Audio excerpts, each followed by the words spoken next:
In the quiet land of Israel, during a time when idolatry and unfaithfulness had become the norm, God did something startling.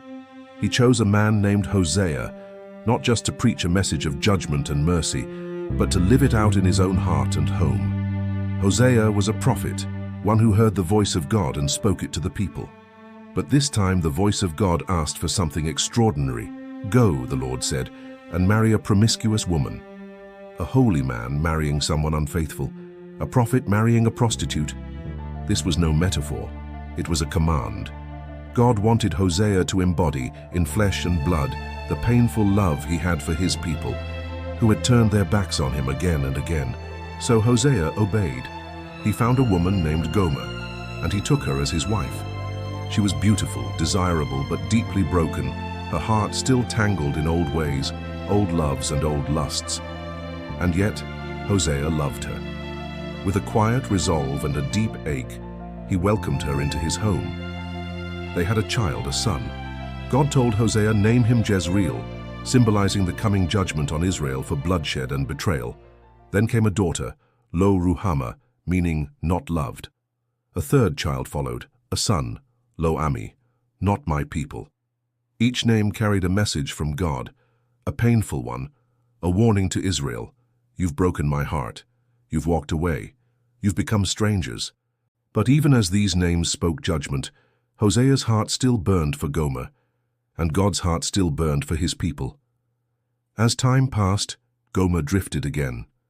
Despite Hosea's love, she returned to her former life.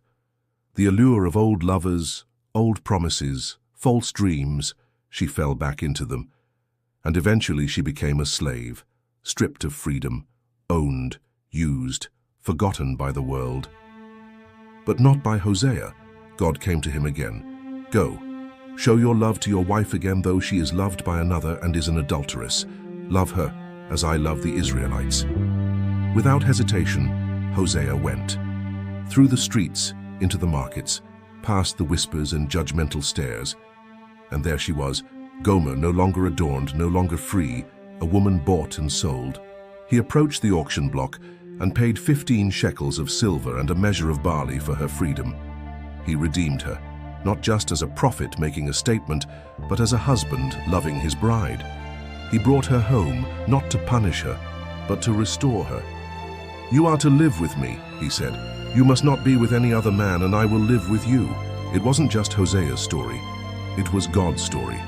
Because Israel had done the same. They had worshipped Baal, run after idols, bowed to carved images, and trusted political alliances more than their covenant God. And yet God never gave up. Over and over he sent prophets. He spoke through dreams, visions, poetry, and fire. His heart broke, but he never walked away. Through Hosea, God was saying, "I love you even in your unfaithfulness. I will take you back. I will speak tenderly to you. I will lead you into the wilderness and woo you again. You will call me my husband, not my master." There would be judgment, yes. Israel would face exile and consequences. But mercy would follow.